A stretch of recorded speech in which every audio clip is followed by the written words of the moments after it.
Hey, whoa. Hey, oh, that's not how it goes. Nothing's too big for his power, and nothing's too insignificant for his care. Nothing's too big for his power, and nothing's too insignificant for his care. That's a good mug. It's a good quality mug. It's a good quality mic. Good quality nuts.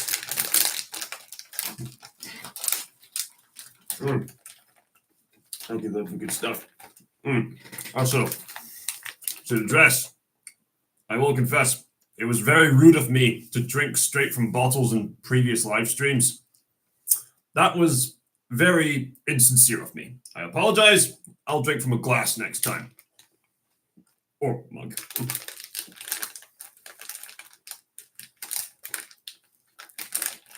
Anyway.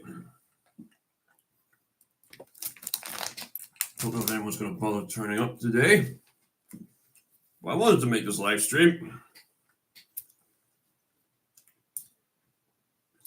I'm popular enough for what it's worth. So somebody's going to check this out at some point. So, at the very least, it's all working. Is the microphone working? At the very least, it's all working. Yeah, it's all working. I'm like, yep. Right.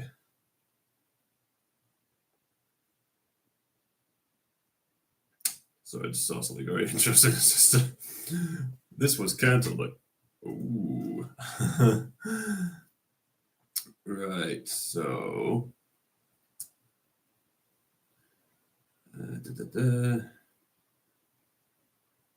Let's see if we can get more people joining in. It's probably not going to work, but you know what? It's worth the try. You're going to love the way I pronounced it. Worth the try. Worth the try. The way I smile, try. Someone's just gonna like play around with like sound and stuff like that. Let's see here. Who else would want to join in?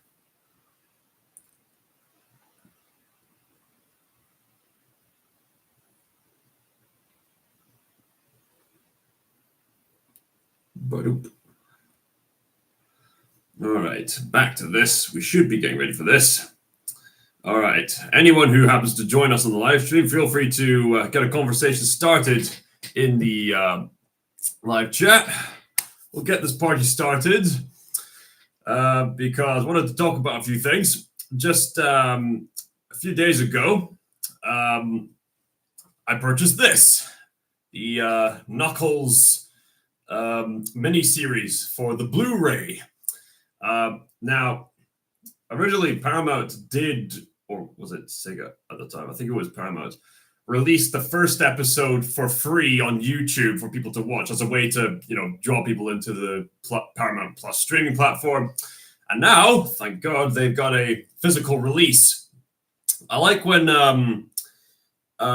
streaming platforms take the trouble to make physical releases of movies and television shows that they make, especially the television shows, because you never know when something they hold dear as a prominent advertisement on their platform, it's right there, plain as daylight, but then the next day, gone.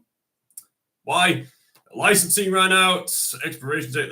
It could be a number of reasons, maybe something politically incorrect, or the reasons could vary, but for whatever reason or another, anything and everything could be taken off those kind of platforms, which really bothers me, which is why we need to defend physical media, but I'll get more in depth into that topic later. For now, I'm going to talk about the series I watched, because I reviewed the first two Sonic the Hedgehog live-action movies on this channel, And for obvious reasons, I very much intend to review the third live-action Sonic the Hedgehog movie, because that film is adapting one of my all-time favorite video games, Sonic Adventure 2. Albeit knowing these movies and the way the trailer is going, it's going to adapt it very loosely, no doubt. Aiming for the sort of charm that it's going for, but hey ho. Hopefully it'll be a really good movie. It's looking to be really good, but maybe we shouldn't get too excited, because it's very easy to get on the hype train and then the hype train crashes. if you know what I mean. Yeah, I did watch the first episode a while back. I even made a live stream of me reacting to the first episode. So finally got the chance to see the rest of the series on here. So what did I think of it? I heard people did really like it, but other people liked it. I'd say this is a fairly above average kind of series, or average. I'd probably rank this series almost on the same lines as I would have ranked the first movie, honestly. When I talked about the first Sonic the Hedgehog live-action movie, I declared it as the best mediocre movie ever made. Because it's the best mediocre movie, because it's very clear that that movie had a lot of love and attention poured into it. The fact that the filmmakers went out of their way to risk the budget just to fix the Sonic model shows that, unlike a lot of modern Hollywood these days, they actually care about giving the fans what they want. So kudos to them. And there were a lot of things that I felt held it back from its potential. I think the second movie was a lot better, because it was better paced and it didn't play on tired out Hollywood cliches of the sort of buddy live action to animated kind of movies that they make, like akin to like Smurfs or Alvin and the Chipmunks or stuff like that. It's interesting to see that Sonic go in this direction of, well, pleasing the fans and having some great qualities, but still having, buddy road trip cliches, which could have held it back to potential. But the second movie was a lot better. I even said that, like, the second Sonic movie was probably the best live action, well, one of the best video game adaptations of movies ever. That might not be saying much, because video game adaptations for big budget Hollywood movies, it's not always translated very well for the big screen. The Resident Evil movies have been notoriously known for having the sort of campy, so bad it's good kind of vibe. There were a few other adaptations that were very mediocre. And some that were just flat out bad. I even made a reaction to the live action Super Mario Brothers movie. And I get that it was made during the time when the Mario franchise wasn't as popular as it is now, but even still, that movie was terrible. I mean, some of the effects were good, but the story was just so stupid. Thankfully, the Mario movie that came out last year, vast improvement. There are better adaptations out there.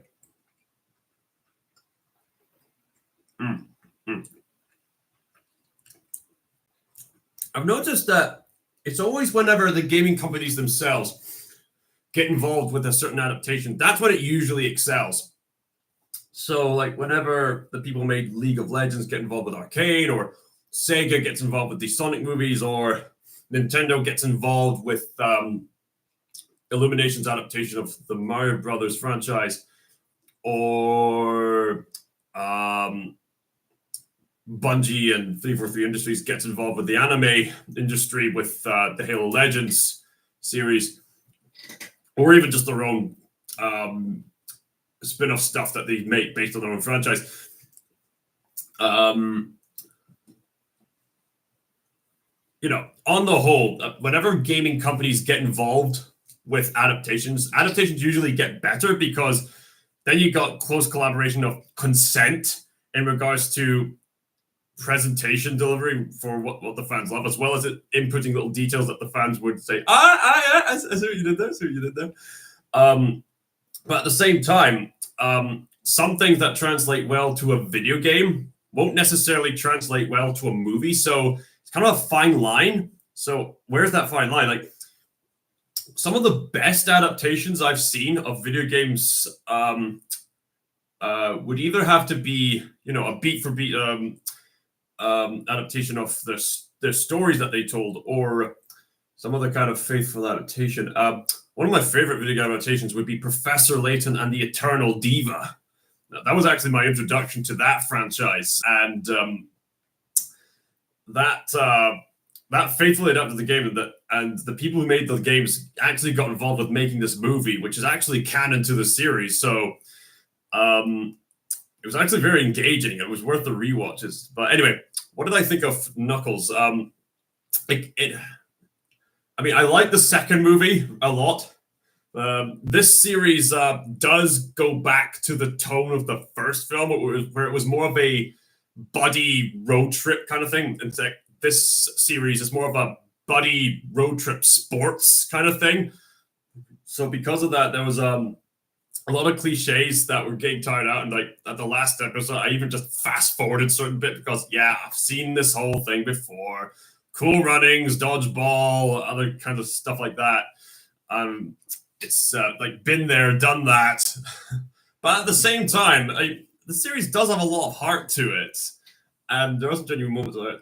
I wish this series would have played in a bit more to the lore of the Sonic series, but I get that this Paramount adapted series as a whole are more crowd pleasers than anything else, which works. I'm not saying that the series is terrible. I'm just saying it could have been improved in some way.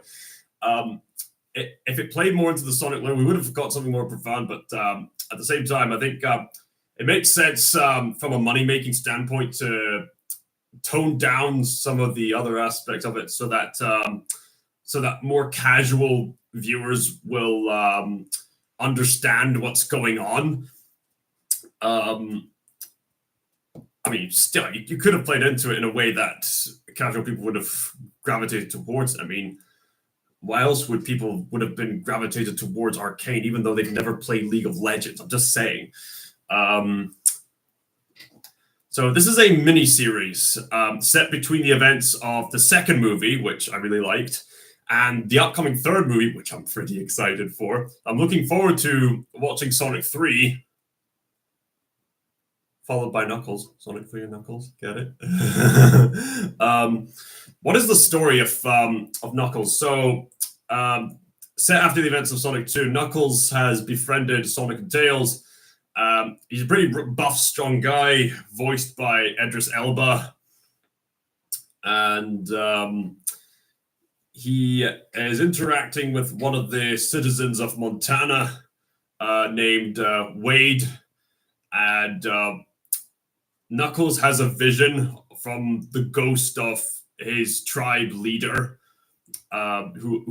which is a reference to Sonic Adventure 1.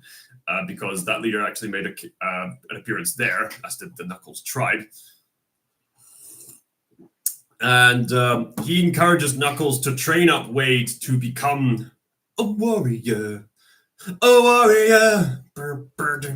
I am the warrior. One positive I'll say about the series. The series has got the song The Warrior. The warrior, I am the warrior, stuck in my head. Gets me pumped up. In Knuckles' own words, this is my jam.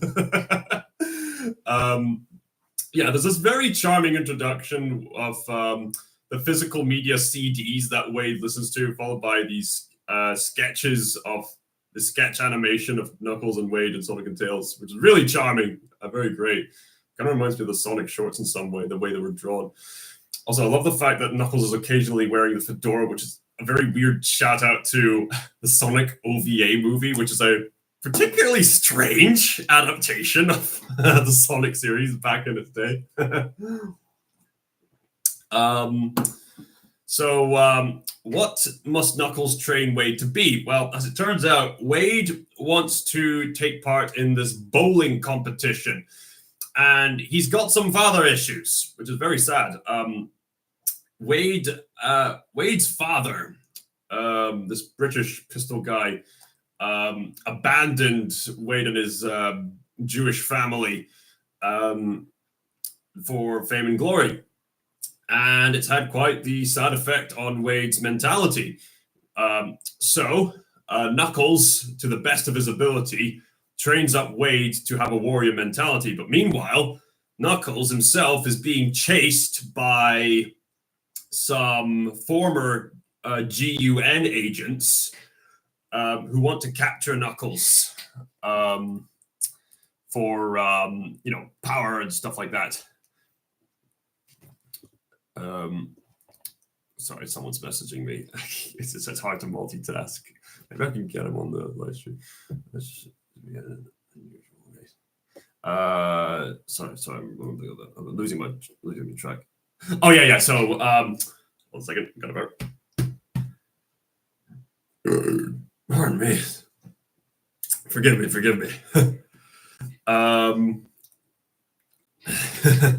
So, Wade, in his comedic fashion, rescues Knuckles from people who are trying to capture him for power and stuff like that. But very unfortunately, Wade is now also on the run because Wade's got a bounty on him. But Knuckles, nevertheless, encourages Wade to become the warrior he was always meant to be. And both of them go on a journey to win the bowling competition. That's pretty much the gist of the story. Right.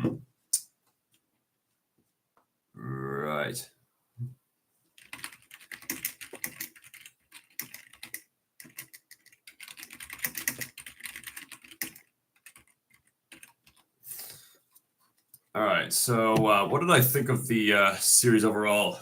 I mean, it's a lighthearted series. Honestly, I'm surprised it's rated 12. So for those of you who don't live in the UK, we have several kinds of ratings. We have, and there's usually the 2 triangles, and then there's like the 3 circles. So the first triangle is like imagine like a green triangle pointing up and the letter U on it. So it means universal. So pretty much safe for families. And even further back, there was UC, which is basically like made for toddlers. PG is parental guidance. So stuff made for slightly older children. And then you have 12 rating for, obviously, people who are rated 12. People who are aged 12 and upwards can watch this. Then you have 15. So like the 12 rating stuff would be like stuff like the Avengers movies, stuff like that. Then you have 15 rated film, like think of the Deadpool movies, or your equivalent of R ratings in America. So rated, I think. So 15 rated is obviously people who are age 15 and older can watch this. Then the last rating is 18. So that would be dedicated to like the horror movies, like Silence of the Lambs or like the Alien series. Children should not be watching this at all. Only adults can watch this. Right.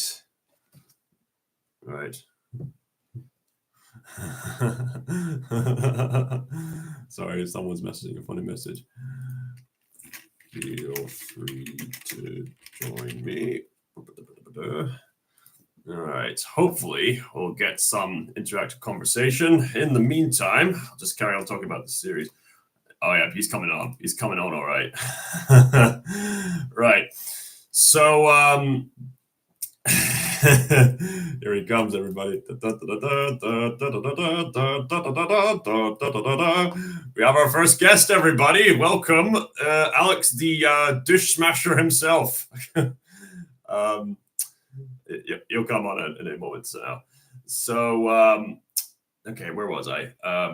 This is a very light-hearted series. Honestly, I'm kind of surprised that it's even rated 12 here. I mean, to be fair, yeah, I can understand, like, there's this one like ridiculous scene about the birds and the bees. It's like, what? And some implied strong language and moderate violence, given like Knuckles' career choice, well, lifestyle choice, career choice, lifestyle choice, career choice. Is there a difference between lifestyle and career choice? Is there a difference? Anyway, Knuckles' choice of lifestyle is inherently full of violence. So, yeah, I mean, I get that he's beating up these thugs and bad guys throughout the series, so in a rather visual manner with very clear choreography. So, I suppose, yeah, I mean, even though it's a lighthearted series, yeah, I suppose parents would have to be careful with this series. I think, I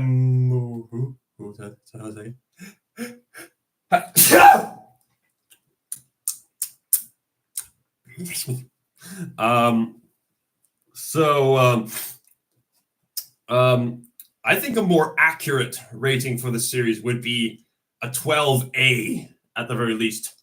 A 12A would be like, I mean, 12A doesn't really exist anymore, but 12A would have been dedicated to stuff like Indiana Jones, The Kingdom of the Crystal Skull, and some other movies. 12A means children can watch this movie, but they need parents with them in order to watch it.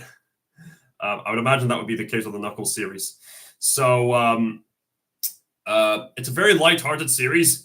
And one major critique I have for this Knuckles series is that the tone can be very jarring at times. Like it's cartoonishly mean-spirited at times. Like I get that this is the kind of world where many of the humans act as cartoonish, if not more cartoonish than the animated characters of Sonic, Tails, and Knuckles. I get that, especially given the presence of Jim Carrey's Dr. Robotnik. I'm sorry, what did you say your name was?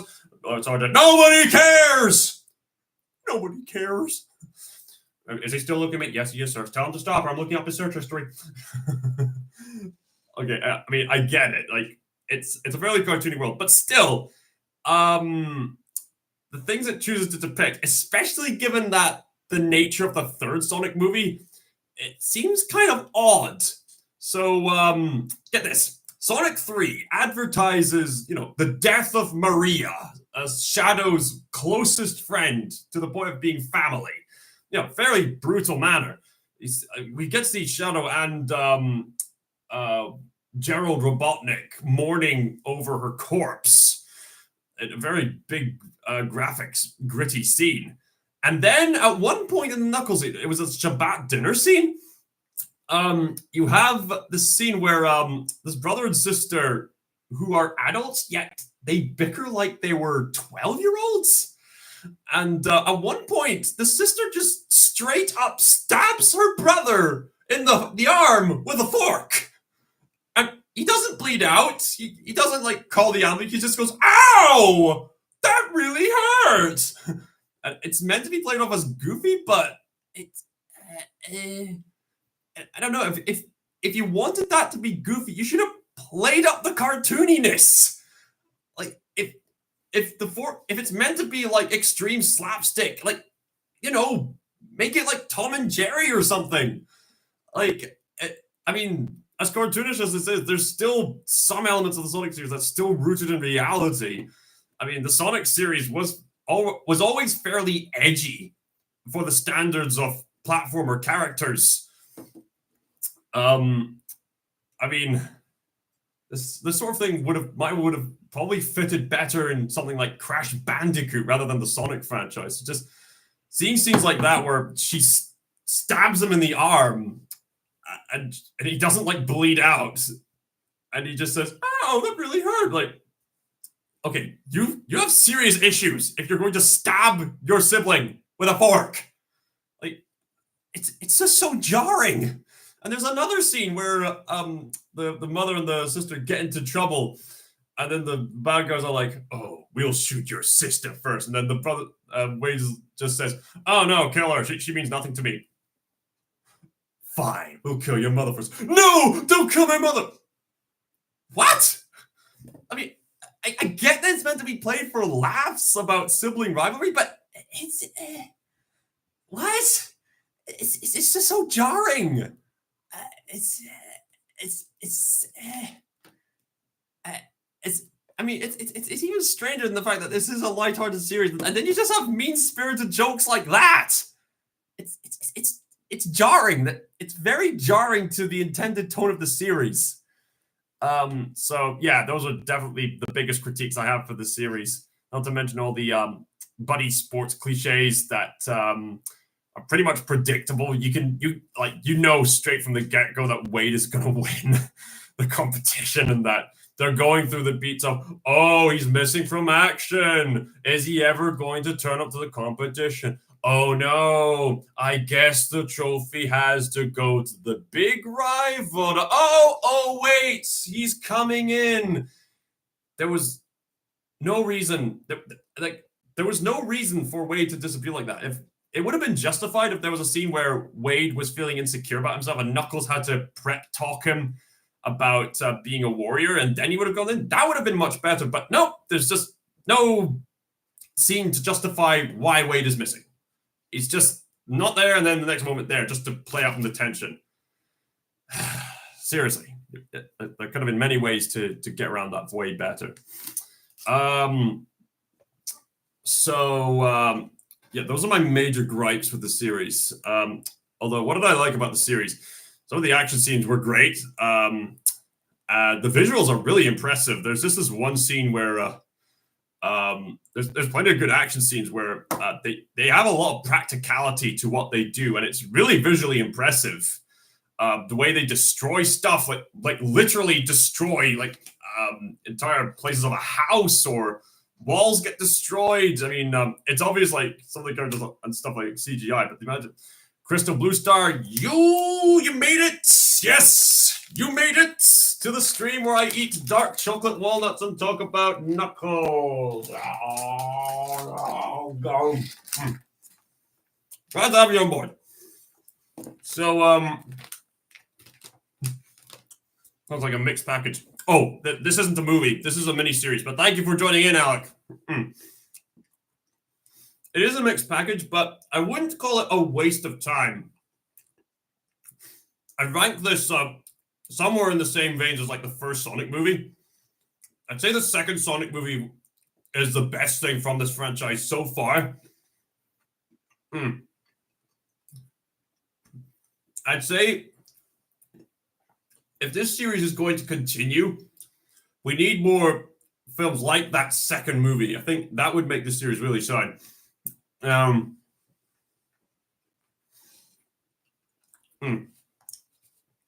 What else did I really like about the series? Right, they made a spin-off series? Yeah, this is it. This is the spin-off series, Knuckles, for Paramount Plus. They came for Sonic, book, and chocolate. Well, I wish this was a Sonic book. Do I have a Sonic book? Okay, I need a book. There you go. Here's a book. There we go. That justifies the comment.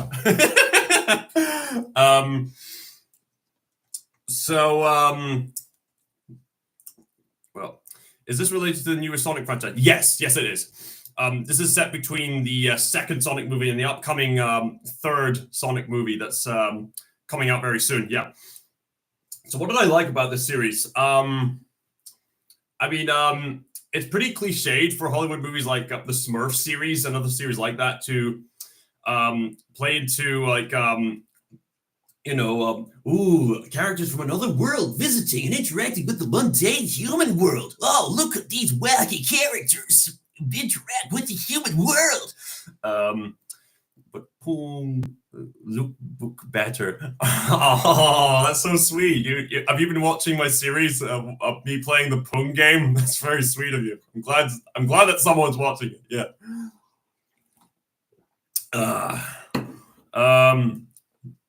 So I'll need to get those Pung books sometime. I'd love to support the artist.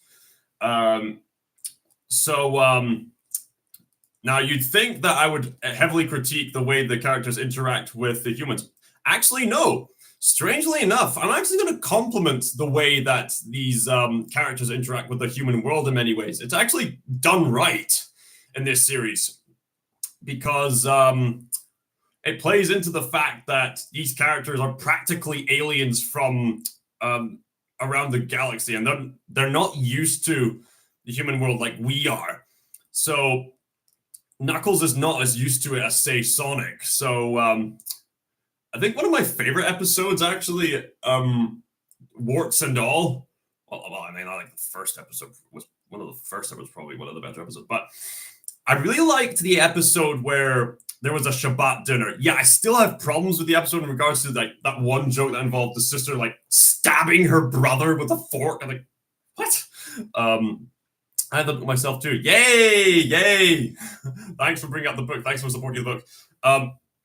I like the episode where Knuckles has the celebrates Shabbat with Wade's family, who is Jewish.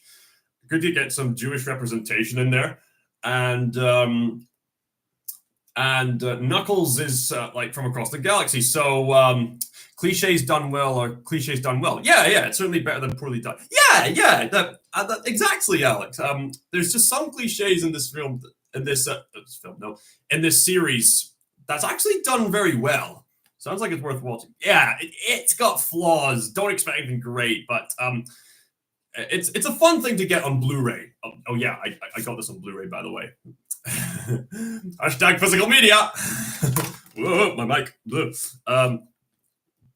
So Knuckles, voiced by Idris Elba, joins Wade's family for the Shabbat dinner. Knuckles, being this alien creature, is not very familiar with the customs of humans, let alone the Shabbat. But despite Knuckles' insistence on eating grapes, which is his favorite food, he nevertheless expresses a hearty appetite, and he likes the food that's on the table, like the fish. I was beginning to get worried that Knuckles wasn't going to eat any of the food there, but actually, I was glad to see that a guy of his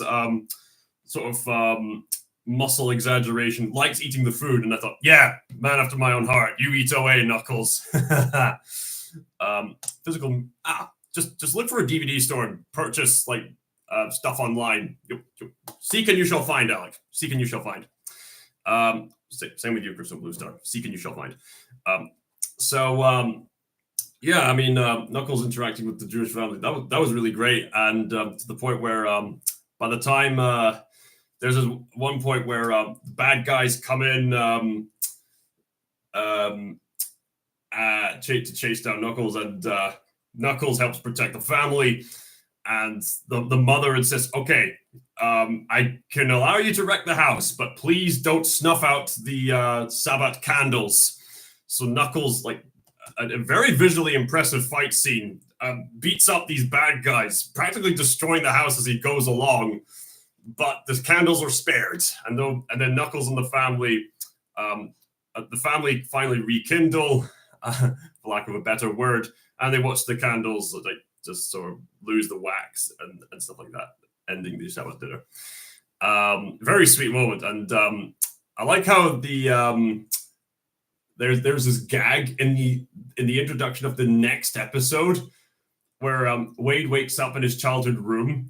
And he goes through the routine of getting up, getting breakfast. But the gag is that his house is partially destroyed. So he gets up from his bed, but his entire bedroom wall is obliterated open. Like, he just gets a newspaper, like, chucks through this big hole. And he just picks up, oh, good morning. Like, goes to, like, get the bowls like that, but some of the drawers and stuff like that are just dismantled. Opens the fridge door collapses. It's very funny. And then he steps outside only to get yanked by a bounty hunter. And Knuckles doesn't bother to save him because Knuckles is determined that Wade needs training to fight for himself. Like, that is a great introduction to an episode if I've ever seen one. The warrior. I am the warrior. That song is still stuck in my head. Glad to got that visual in your head.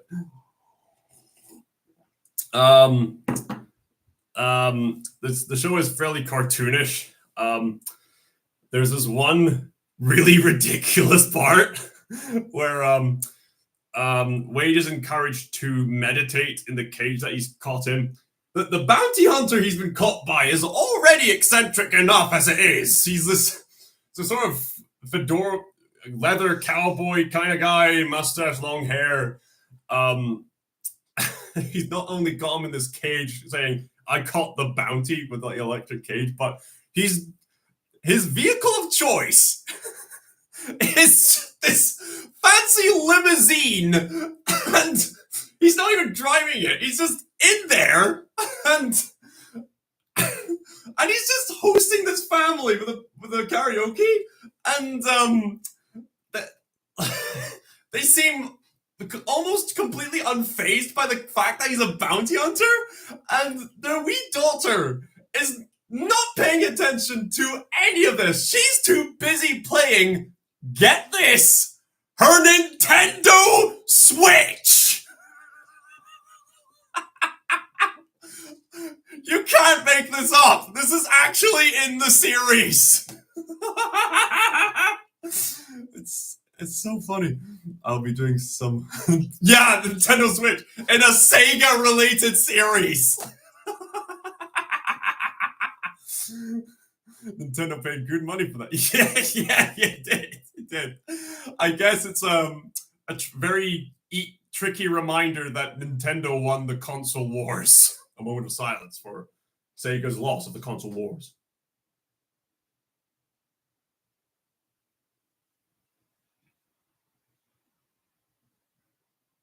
Pardon me. I'll be doing some homework, but you have the honor of being on the big screen. Yes! I'm on TV! I'm on TV! I'm on TV! I'm on TV! They actually broke the fourth wall. Yeah. I've noticed that there's a few other references to like the overall Sonic community throughout the franchise. In the first film, this sort of hunter guy is looking for Sonic. Have you seen this creature? And he like pulls up a picture, which is literally just like the Sonic meme, which is this very poorly drawn version of Sonic that became popular on the internet. So the people making not just this series, but the entire franchise as a whole, like they're aware of the Sonic community, and they clearly have a love and passion for the Sonic community, which I'm glad to see. The next sequence gets weirder. So Wade is encouraged to go into a deep meditative state by Knuckles on the phone. So he gets unconscious, and then Wade, presumably in a near-death experience or something. Nice. He sees I remember the Sonic. Yeah, Sonic Boom mentioned something. Christian before. Yeah. I like when a series is self-aware in that way. It shows humility. Although, of course, you do have the problem of, oh, we mentioned the problem, but we'll just let it continue to exist anyway. like, in cases like that doesn't fix the problem. It just makes the problem worse. But as long as Sonic Boom mentioned something Christian before. Oh, right. Oh, wait, is that? Oh, yeah, I forgot about this. Chris Chan, was that the controversial guy in the Sonic community? I forgot about that.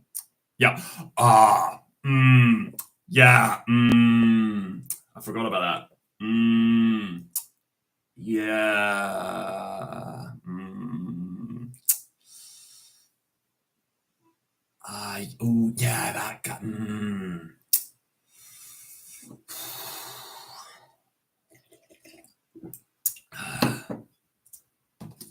This is exactly why we need moral standards. Just saying. I'm glad to see that this miniseries endorses moral standards. I don't want it to have recognition. Well, no, he doesn't deserve it. Well, on the bright side, he's getting recognition for what he did wrong, so that other people can be aware of it and learn.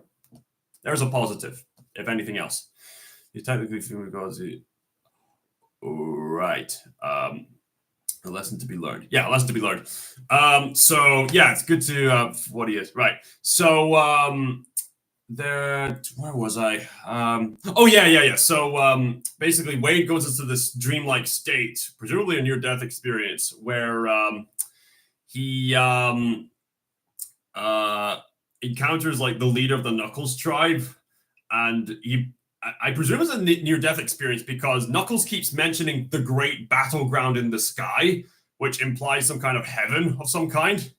And so now Wade is there, but it looks like the bowling alley. But the leader of like the Knuckles tribe, who is from Sonic Adventure 1, who's played by Christopher Lloyd from Back to the Future fame, so he's portrayed as very eccentric in this case. He explains that this battleground takes the form of the bowling alley because that's where Wade's battleground is. And so, in order to teach him a lesson, get this, we're going to describe the lesson you must learn by means of rock opera. And you get this entire musical sequence where Wade is in this cheap Knuckles outfit, and the bounty hunter is like, yeah, rock opera. The bounty hunter is portrayed as like part of like the Owl Clan. I just play the guitar, and then like he goes this entire song about describing the echidna's conflict with the owls. And how it kind of mirrors like Wade's relationship with his dad, and it's so over the top, yet they're using all these cheap looking props, which are impressively well done. There's even this sequence where Wade literally like pays homage to the classic Sonic games of him just running on the Sonic set and just collecting rings, and then losing them when he hits an enemy. They bring up this like theatrical, all these theatrical props, like it's basically something like what you'd see in a theater. Like, like it's not the actual stuff, but the way it's being used implies it. So you use your imagination. Like you can clearly see like the people in like these morph suits, like dragging along the fireball, which Knuckles either has to punch or avoid. And then there's just they bring up this big demon, and then Wade says, "Oh, my fists are my power." No, wait, that wasn't the lesson. And then Wade goes to the fire exit, which cleverly symbolizes him waking up. All right, I got this. Wakes up.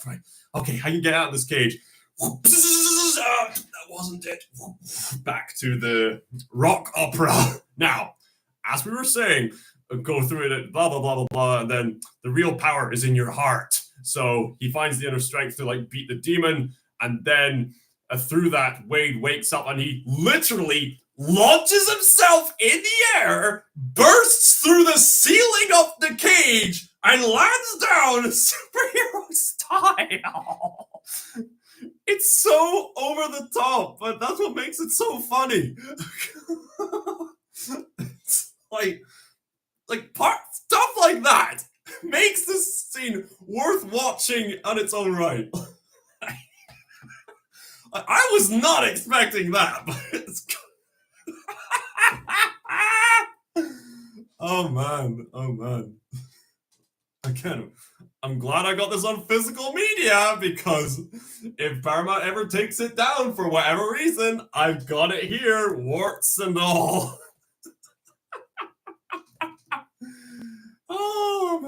Oh man, you can't make this up.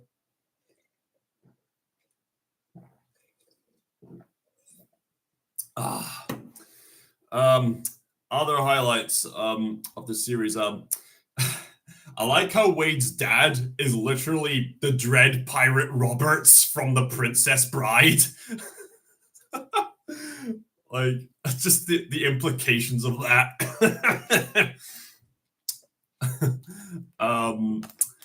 Other things that were quite funny. I suppose there was... I could have absolutely indulged you in some trivia involving Pung's work too. I got a lot of bonus content too. Really? Oh, dude, please describe it in the live chat. I'd love to read what you have to say about it. I'd love to. I'd absolutely love to. Pardon me.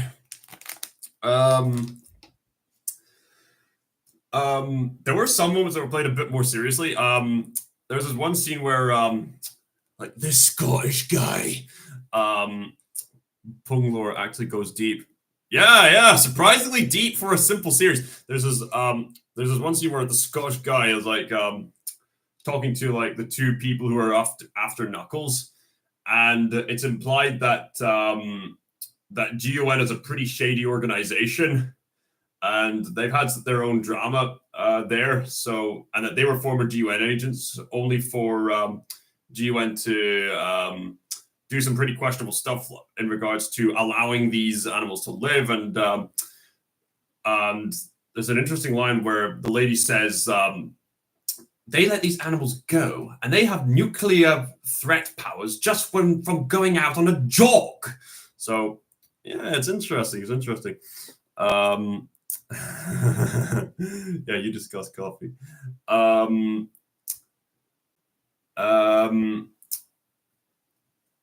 There's this really cool final fight between Knuckles and the Scottish guy in a mech. I suppose if I were to give some constructive advice, just like the first film, I wish it played more into the Sonic world aspects of what the story is going for. That's why I actually like the second film also. I think the second film got the right balance for the most part. I mean, the only human interaction scene that people really critiqued was like the extended scene where like some of the ladies were trying to take out the guards. But I mean, and looking back now, that was probably more of a nitpick than anything else, because at least they did use the tools from Tales the Fox. But apart from that, it was a pretty solid movie of combining like the human world with Sonic's world, and having Sonic's friends, like the man looking after him, and his girlfriend slash fiance looking after Sonic like their own teenage son. And just seeing Eggman just slip into madness. We probably didn't know this, but do you know the Pung's couples have names? Yeah, D and M. If I'm not mistaken, correct me if I'm wrong, the girl is D and the man is M? Did I get that wrong? Yeah, they're called D and M. She didn't give them full names, just gave them initials to go by opposite. Oh, okay. The guy's called D and the lady's called M. Got it. Yeah. Thanks for reminding me. I knew they were called D and M. And she kind of based them off herself, and she's just very touched by the simple stuff, basically. Anyway, so how would I rate the Knuckles series? Probably 7 out of 12 or something like that. I wouldn't mind watching this if I ever had children. It's not the best, but it's a fun series. All right, that's the Knuckles review over with. So, I suppose speaking of physical media, we're going to move on to the next topic, which is, here we go, the PlayStation 5 Pro. Aren't you excited, everyone, to get this ludicrously expensive console with no disk drive and frame rates that a lot of casual people will never notice under the naked eye? Aren't you so excited? Because the one thing that these gaming companies need to address, no, they shouldn't fix the bugginess or like the constant pandering of the message. No. Their top priority is top quality graphics, everybody. Aren't you excited? Aren't you excited? Aren't you excited about the PS5 Pro? We have an awesome copy machine, so it's a good phone on top. Yeah. Yeah, the PS5 Pro's gonna bomb. And not like, bomb, bro! It's like, this whole Pro Max thing is awful. Right. I mean, I get that people were interested in getting the PlayStation 4 Pro back in the day because leading up to the PlayStation 5, which, you know, amazing graphic quality capacity, by the way, people would have wanted, you know, faster frame rates and stuff like that. And there's YouTubers out there like the reviewer Kadikaris, who's from England, who often talks about frame rates as a contribution to the overall presentation, because, you know, choppy frame rate can really distract from what's meant to be smooth quality gameplay. So I get that can be a distraction. Everyone is making a paid premium and it has to stop. Right. PlayStation got on my bad side as soon as they made Sackboy a big adventure instead of LBP4. LBP4. What was that again? LBP4. Sorry, could you describe what that is? I think I've also making Little Big Planet. Got it. Thank you. Also, I mean, at least you have something Little Big Planet related. If you want to go back to other Little Big Planet content, you could play the originals, especially on physical media, by the way. Also, making online a PS subscription thing. Yeah. I mean, I get that people want to have digital versions of their games to save some space. But looking back now, I probably should have purchased a physical copy of A Plague Tale Requiem and some other games like that.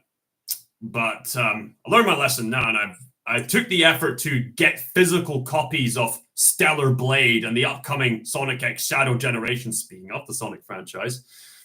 But not on a later system, though. I want to get my hands on Dynasty Warriors 4 for the PS2.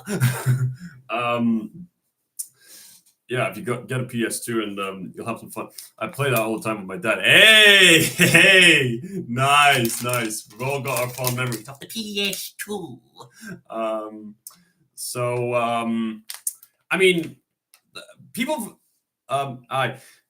There are still physical copies being sold of games. You know, the fact that there's a big emphasis on getting the physical copies of stuff like Plague Tale Requiem or Sonic X Shadow Generations proves that there is still a market out there for disc drives and stuff like that.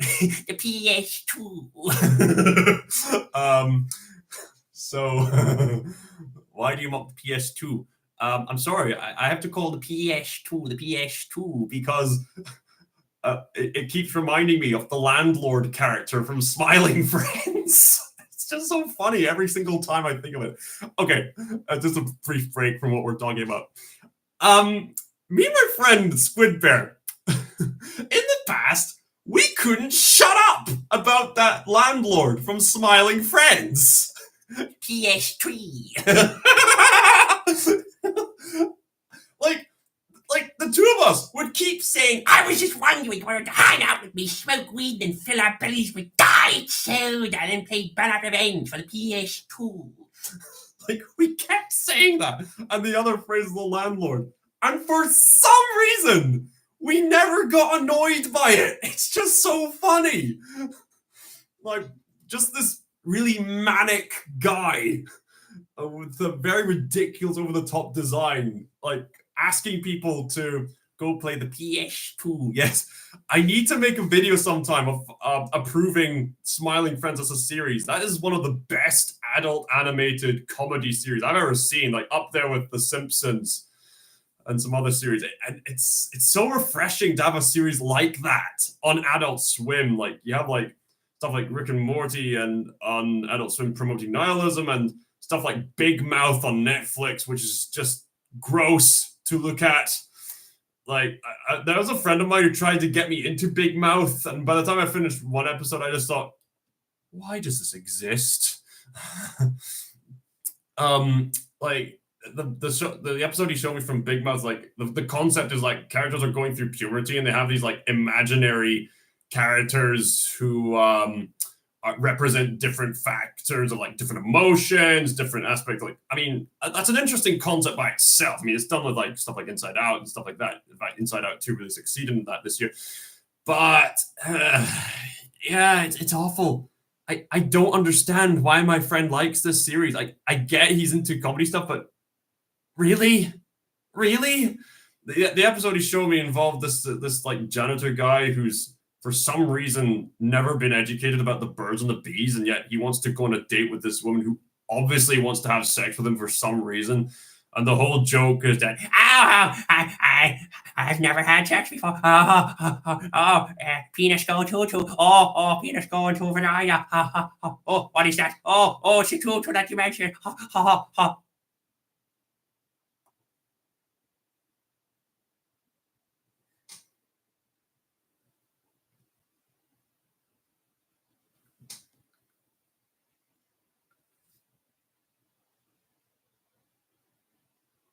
No. Just no. I just can't understand why people like the series so much. I just don't. In fact, Big Mouth is universally panned, hated.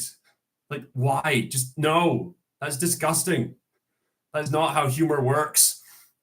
YouTube thumbnail moments. Something about my thumbnail. What's the fun about my thumbnail? What's the fun about my thumbnail? What's the fun about my thumbnail? That anyone likes it is absurd. Yeah, it's ridiculous. We need more smiling friends, not big mouths. Anyway, so the PS5 Pro. I mean, Sony already got into a lot of trouble for trying to release Concord. And myself and other people have made the Monty Python joke. Come on, Concord! Message for you, sir! Concord! Concord, speak to me! The poses just now were absolutely YouTube thumbnail material. Yeah, all right. Thanks, mate. I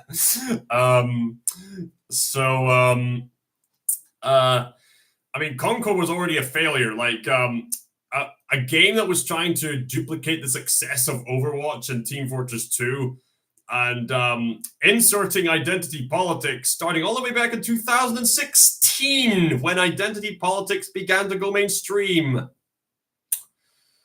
Yeah. And then Concord released, and despite 8 years of development, it got taken down after a fortnight. Which is funny because Fortnite is infinitely more popular because it's free and people can get bucks from the store and it's more appealing. The character designs were just ugly and just didn't make much sense. Like there was this one character who was meant to fly, but it wasn't obvious that she had the ability to fly, and the rest of the character design was very much like that. So for these reasons and more, it failed. The irony of it lasting a fortnight is too real. Yeah, pretty much. Yeah. So after the failure of Concord, Sony needed to do something to, redeem themselves. Recently, they've been finding success with their mascot, Astrobot, having his own game. Not just the demo that you get from the PS5, but his own overall game, which is very similar to Super Mario Galaxy, and it's really charming. And what's not to love about Astrobot? So that's succeeding, good for them.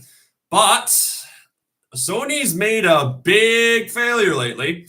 They've advertised the PS5 Pro, and it promises all these ultra features at a ludicrously expensive price. Like, only rich millennial snobs would plan to get the PS5 Pro, and there's rumors that it's already been sold out. What? What do you mean already sold out? You just announced it, and people haven't got the chance to buy it in stores yet. Well, have people been pre-ordering it like crazy? What? Like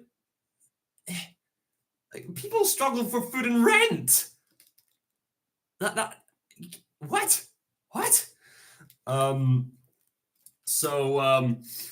Not to mention the most unappealing part of the PS5 Pro is the fact that it doesn't have a disk drive on it.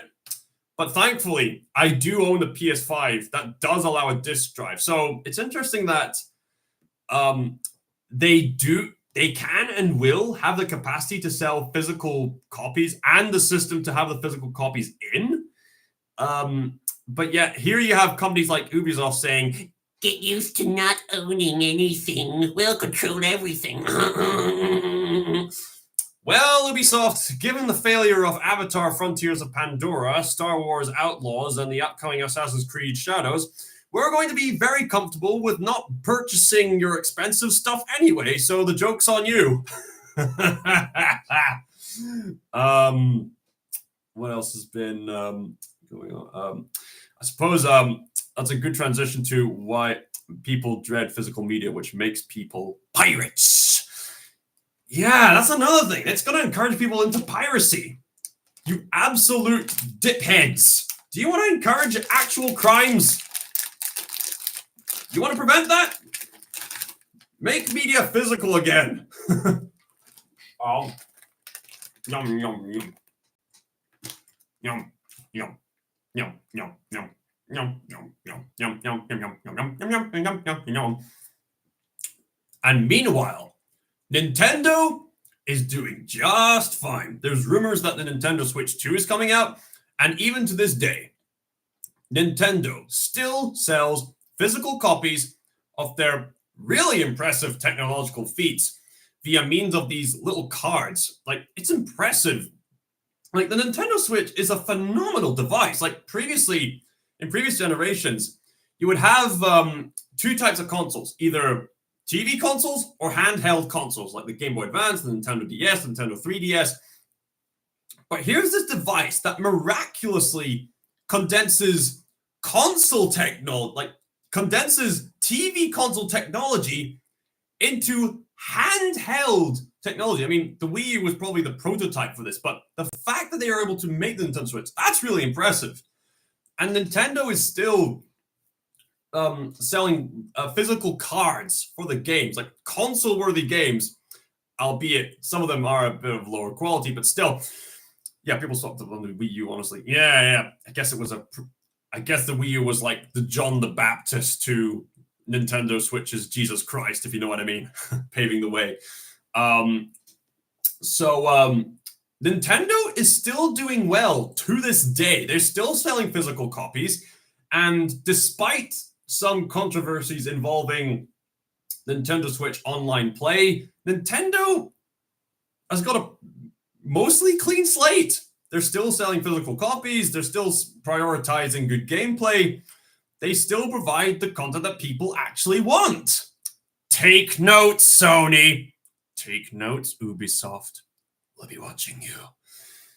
I suppose, speaking of watching, I suppose I need to dedicate some time to defending physical media. Brothers, sisters, might I introduce this take notes, EA. EA, it's in the name. So I want to introduce this next segment dedicated to defending physical media by means of referencing one of the greatest books of our time, George Orwell's 1984. I quote from George Orwell himself: "Every record has been destroyed or falsified. Every book has been rewritten. Every picture has been repainted. Every statue and street and building has been renamed. Every date has been altered. And that process is continuing day by day and minute by minute. History is stopped. Nothing else exists except an endless present in which the party is always right. I know, of course, that the past is falsified, but it would never be possible for me to prove it. But even when I did the falsification myself, after the thing is done, no evidence ever remains. The only evidence is inside my own mind. And I don't know with any certainty that any other human being shares my memories. Just in that one instance in my whole life, I did possess actual concrete evidence after the event, years after it." That quote alone should indicate to you why we need to defend physical media. Now, I get it. Physical media can be a bit of a burden to keep on the cupboard. They'll just collect dust and mold and stuff like that. So why bother keeping it? Because they are treasures, because they're works of art. And nowadays on streaming platforms, you never know when something could be there, nice and plain as daylight, the one moment, but then the next moment, take it off. Why? Could be something to do with licensing or something politically incorrect suddenly interferes in the system. So something could get censored or edited in a way that completely ruins and compromises the message of the story. So it's important, whenever you get the chance, to get physical media. It's because when you got physical media, you've got it, warts and all. You've got the artwork, and it's going to preserve it. I would recommend getting Blu-rays as possible, because that's got some nice quality to it. and collect some collector's editions for some of your favorite franchises via physical media. I've done that with the Violet Evergarden series, and I do not regret that. I woke up on my birthday to check this live stream. Worth it. Hey, happy birthday, man! Happy birthday! I'm glad it was such a good birthday present, actually. I'm gonna eat dark chocolate walnuts in your honor. Oh. No. No.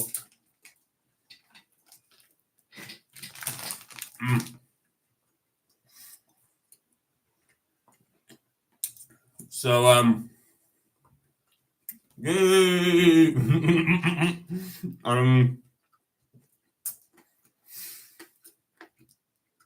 you see, when it comes to physical media, it represents what it stood for its time.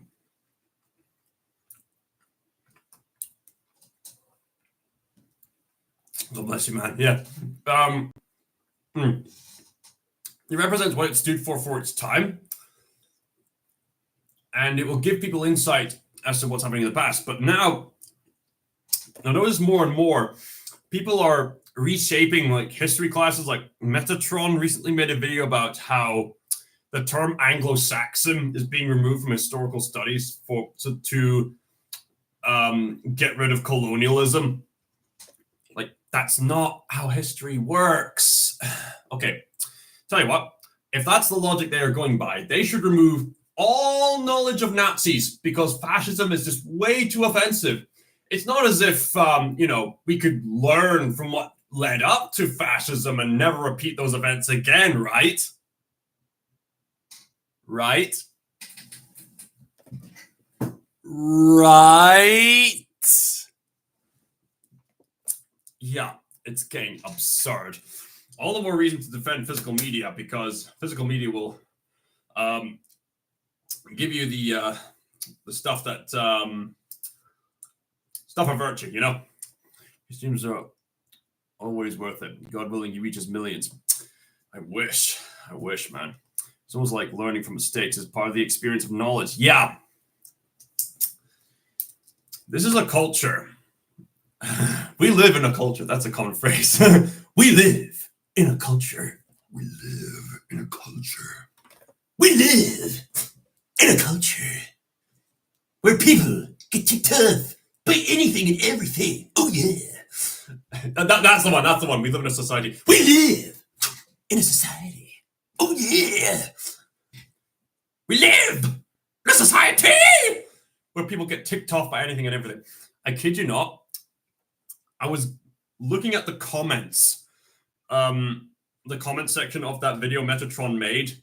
Get ready for a rant, by the way. And I noticed that in one of the comments, I'll read it out to you. You can even check it out. Like, go find Metatron's video. These UK universities are out of their minds. And there was one comment by Weda01 that said, not surprised to see this coming from a country that wants to research if milk is racist.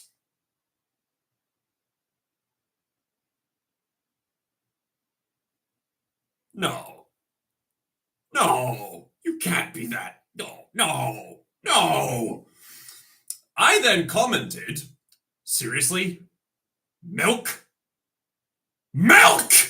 When did this happen? Weda01 then said, it was in the newspapers last June. Academics at an Oxford museum will research the political nature of milk and its colonial legacies. Daily Mail, our Dutch media, also reported on it. Another comment, go for milk, drink milk. Another comment then said, yes, and as a result, actual racists started mocking them on social media by posting all kinds of milk and milk drinking related content. This led to some of them actually embracing milk and lactose persistence as a point of pride or superiority. The media basically created the boogeyman they feared. This is rather hilarious. Seriously, milk? Really? And then after reading the article, I said, I read the article. At the end, if it's the one Weda01 mentioned, It said, paraphrasing, African milk produce may likely be oppressed by bigger milk industries. If that's the case, why didn't they just say so about blaming milk industries instead of blaming milk? Quite. And then Weta responded to me, that's indeed the article. What you paraphrased is just the afterthought of the research, I presume, because of how it was phrased. Quote, the Welcome Trust exhibition highlighted the imposition of dairy economies by colonial powers, including in regions where populations had high levels of lactose intolerance. Dr. Zetterstrom Sharp also highlighted issues with the way local milk production in Africa may have been quashed in favor of industrial methods aiming at producing greater volume, and how milk has been distributed by aid organizations. I then said, wait a minute, you must be right. The doctor also highlighted that, and then full stop, that use of the wording also highlighted implies that the research was primarily about trying to prove the daft claim that milk is racist. Then afterwards, actual industry problems came second to said daft claim. Am I correct? And then Weta said to me, you are correct. That is also what I am thinking. I believe that the primary motivation for this research is mentioned earlier in the text. Dr. Joanna Zetterstrom Sharp said the assumption that milk was a key part of the human diet may be understood as a, oh, good grief, white supremacist one. As many populations outside Europe and North America have high levels of lactose intolerance in adulthood. The new project, Milking It, Colonialism, Heritage, and Everyday Engagement with Dairy, has won funding from the Arts and Humanities Research Council. And then I said, but lactose intolerance exists in Europe too. Is there any studies to back up this? Is studies, if you can call them that? And there were some other comments from there on out. There was another comment that then said, yes, lactose intolerance is indeed significantly lower in European populations. However, 15 to 20% of us are still lactose intolerant, me included. Then you have the great joy of trying to daily avoid all the dairy and milk products that are so ingrained in your society that it's similar to avoiding hidden traps on an obstacle course, but you get used to it. Still, even my deep dislike of milk and ongoing battle to avoid milk never destroyed enough brain cells to make me call milk racist.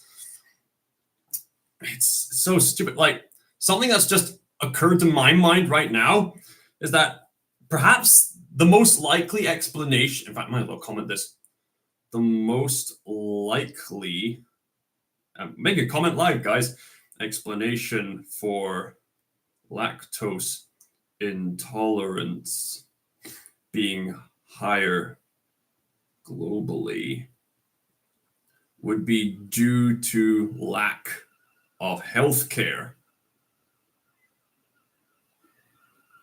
So, logically, why not fund for actual healthcare instead of whining that, quote, milk is racist? I mean, okay, like that is just utterly ridiculous. That is ridiculous. Why would you say milk is racist? Milk is racist. What? How? Oxford! Like, for peace sakes! Oxford! Ivory Tower! King of the Hill kind of education! The place that had Tolkien, Lewis, and other geniuses studying there. There's so many things that would have been worth your time, like, oh, maybe we could have provided healthcare to help people with lactose intolerance around the globe. Maybe we should start funding a charity, Oxford charity, of getting, lactose intolerance resistance around the globe. But nope! What's the thing they do instead? Milk is racist! Come on! Like, milk being racist? Is that the way you're gonna think these days? Is all milk racist now? Is all milk racist now? What about breast milk? What about mommy's breast milk? Breast milk is produced by every mother, regardless of where they come from. African mothers produce breast milk. Are they racist? European mothers produce breast milk. Are they racist? Indian mothers produce breast milk. Australian mothers, Japanese mothers, Chinese mothers, Russian mothers, Ukrainian mothers, Spanish mothers, Portuguese mothers, American mothers, Native American mothers, Canadian mothers, all mothers around the world produce breast milk. Are they racist? Oh, you're being misogynist. It's part of our DNA. We need breast milk. We need calcium. Peace sakes. It's almost like our bodies start off using milk to be fed. Does that mean people were racist from the start? Oh, what about the people claiming milk is racist? They must have consumed milk in the past. They must have consumed mommy's milk in the past. Are they racist? Are they racist? Are they racist? Are they racist? I'm gonna complain about it on Twitter. I'm not gonna bother making a charity to actually solve the problem. No, milk is racist. Give me credit. Give me accountability. Victim mentality. Give me attention. Give me money. Oh, yeah. Give me the money. Give me the money. Give me the money. Give me money. Give me attention. I must have attention. They probably still drink breast milk, actual children. This is what happens when you cater to people who easily get offended by anything and everything.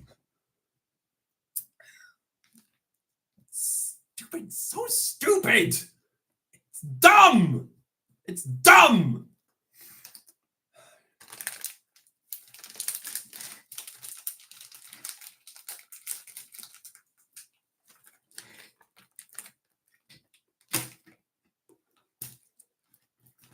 There have been people who complain that birds are racist now.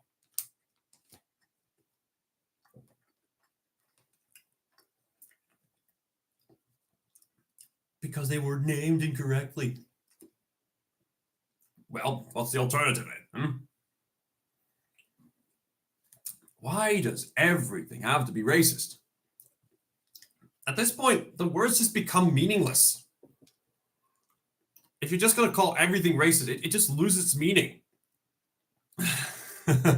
Birds aren't real, so it doesn't matter what they look like. Right. Rant done. What other news today? I should focus on the other topics while I've got time. Recently, I've been hearing rumors that Lucasfilm got sued over using Peter Cushing's face for Tarkin in Rogue One. This seems kind of baffling to me because why didn't that happen in the first place when Rogue One was being released? I'm surprised it didn't happen before or around the event when Rogue One was being released many years ago. Only years later, is this an issue? That seems weird. But still, Lucasfilm's getting into trouble. And apparently the case has not been resolved yet. So that's led to people like Dave Collin give their thoughts on it and just think, well, maybe the people who are, maybe these people who are dead should remain resting. But at the same time, if something remains unfinished, wouldn't it make sense to see the whole thing complete with like an actor to replace him or something like that? I'll give you the link to Dave Collin's video. Dave Collin is a great commentator on the kind of entertainment that we're looking into anyway. Let's see, where is it? There it is. Lucasfilm, yep. Copy, and then put it there. Boop.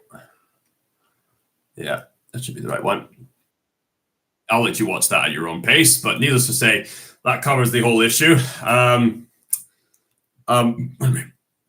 suppose, in my opinion, as if the actor involved or actress involved gives consent to have their face be digitally used to tell a story, then that's fine by me. I mean, you got video games where people would likely need some kind of frame of reference for, people who are deceased. If you're making a certain kind of adaptation, I mean, would it not make sense to like keep the facial structure to keep some kind of consistency? But anyway, the Lucasfilm getting into trouble for using Peter Cushing's face for Tarkin. I'm surprised this is happening now and not back then. But hey ho, if it's something they haven't paid off for, then that's gonna cause even more problems, as well as the Acolyte. And finally, last topic for the day. I've been hearing rumors that Moana 2 is getting rushed. It was announced yesterday that people finally managed to finish up the... maybe they need a good lawyer before they could do anything. Yeah, they need better staff members. They need to stop hiring people who get offended by anything and everything and actually hire competent people. As for Moana 2... All right. Moana 2, I hate it. Wait, hang on a minute. Whoa, time out, dude. The movie's not even released yet. Do you have a problem with the first film? How can you judge Moana 2 if it's not even out yet? I mean, okay, to be fair, that's probably a hypocritical stance to take, because there's many products that have looked awful right from the get-go, and then the fans were proven right when the product was released. So, I mean, I guess that's kind of a hypocritical thing to say. So the trailer has Moana have Maui's kid. Maui's kid? Maui has children? What? First I've heard. I don't know what you're talking about. Hold on a minute. Moana trailer. Official trailer. That was a month ago. So, with Moana. Maui's kid with Moana? I don't remember this. Teaser trailer, official trailer. Okay, let's see.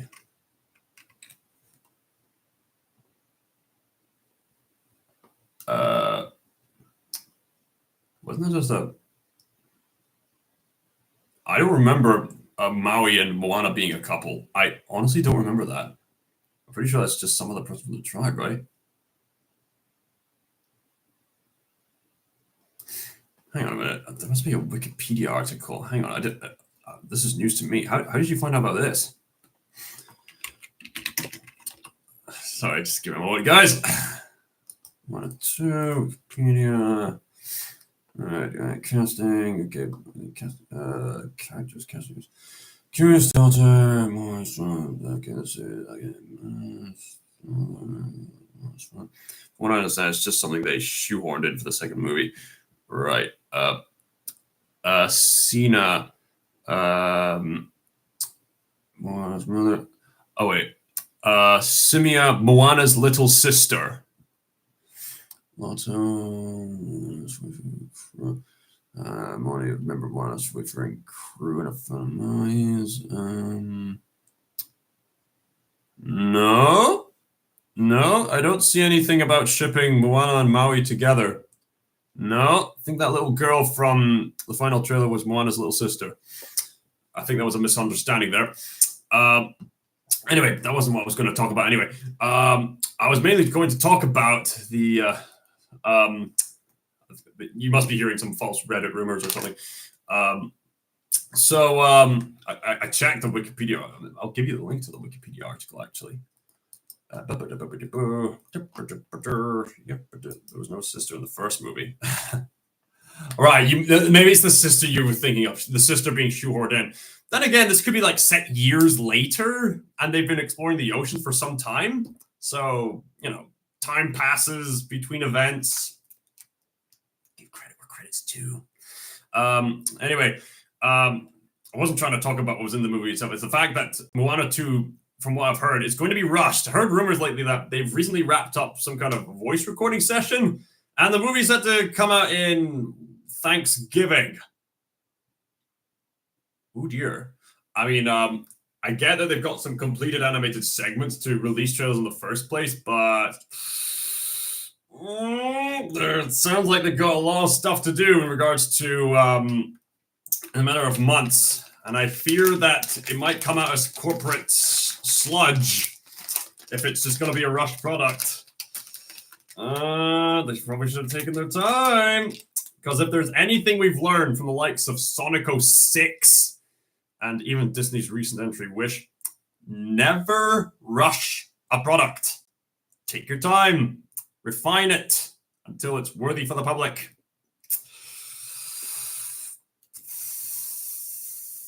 I've got a bad feeling about this.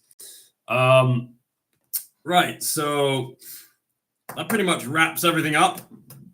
That's everything I want to say. I'm going to have to head off fairly soon after I eat more of these. No.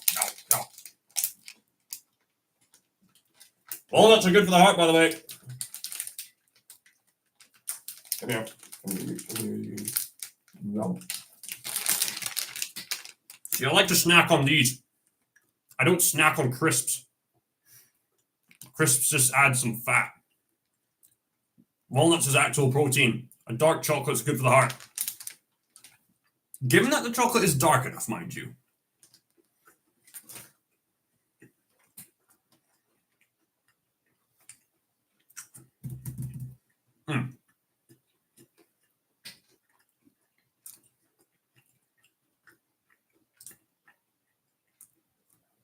One other thing I'll bring up.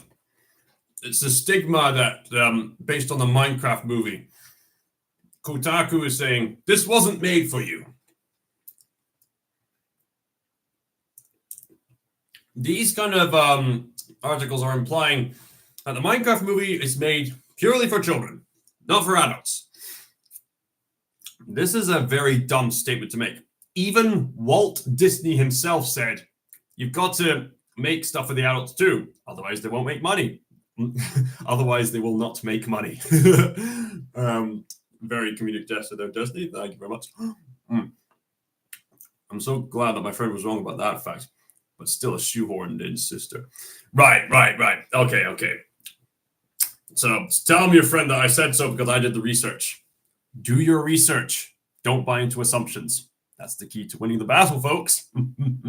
Just keep asking questions, keep trusting in common sense until the truth inevitably makes the lies collapse. Anyway, where was it? Oh yeah, the stigma about Minecraft being a movie mainly just only for children. It's such a shame. There's such missed potential from that statement because I've heard shows like Bluey, this Australian kids show, is doing fundamentally well because it caters to the adults as well as the children. You see, family-friendly entertainment is meant to be for families, not just for children. Like, I watched the Minions movie a while back, and the Minions movie really irritated me, which was kind of strange because I like the Minions in like the Despicable Me movies, which made me then realize the Despicable Me movies had the nice balance between Gru and the Minions, but with the first Minions movie, it was just constant noise and they wouldn't shut up. So it was very annoying. And I fear that the Minecraft movie and all that stuff is going to be in a similar veins. It's such a shame because you have family entertainment like Secret of Nim, like How to Train Your Dragon, the Kung Fu Panda movie, the Shrek movies, even Puss in Boots: The Last Wish, currently one of my favorite movies ever made, Prince of Egypt, Sonic the Hedgehog 2. You've got the Bluey series. You got the Studio Ghibli movies. All of them cater to families, and they succeed because the themes and the audience, it's for everyone. These themes are for everybody, right?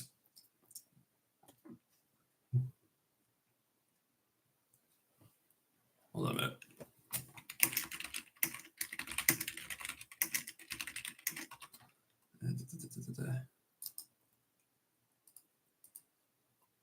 I want to watch Prince of Egypt so badly. Have you seen that movie before? I have. There's nowhere to be found.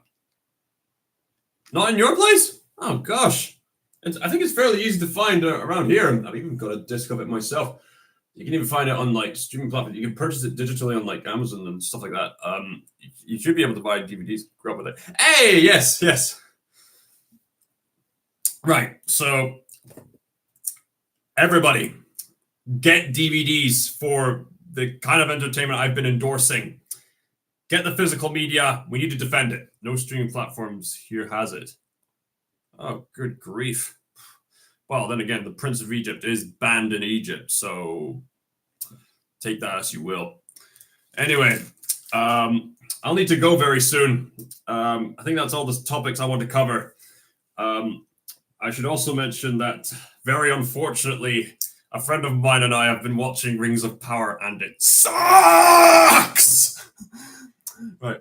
The Minecraft movie is just a Jumanji with hyper-realistic, blocky, fleshy creatures. Yep, we need to secure physical media. Yep. I mean, I'm pretty sure people would not have minded the Minecraft movie if it was fully animated, or at the very least, if the live-action actors were had better green screen effects with better lighting.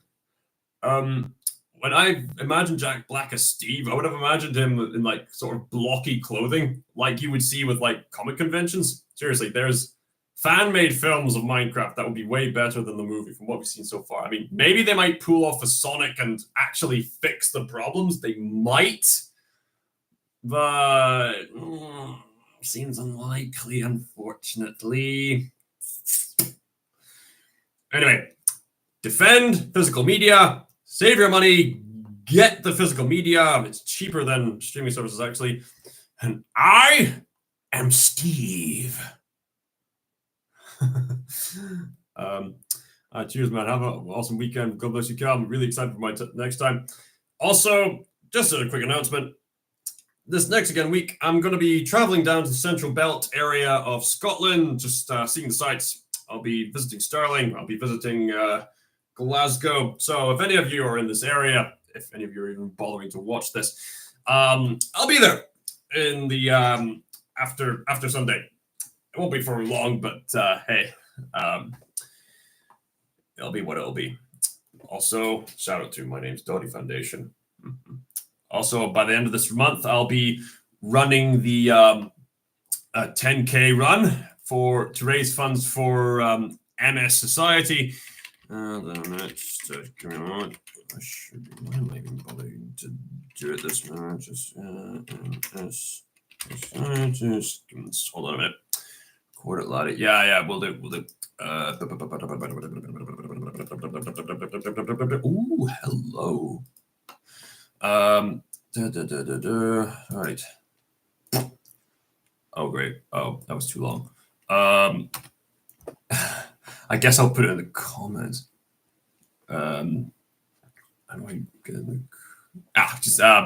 I'm pretty sure you just type up like Cal McCritchie just giving MS Society and you should be able to find it.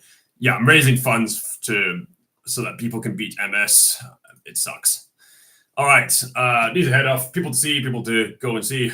Thank you so much for watching. Spread the word. Physical media needs defending, and we need to defend virtue and stuff. And do you know the way? Bye.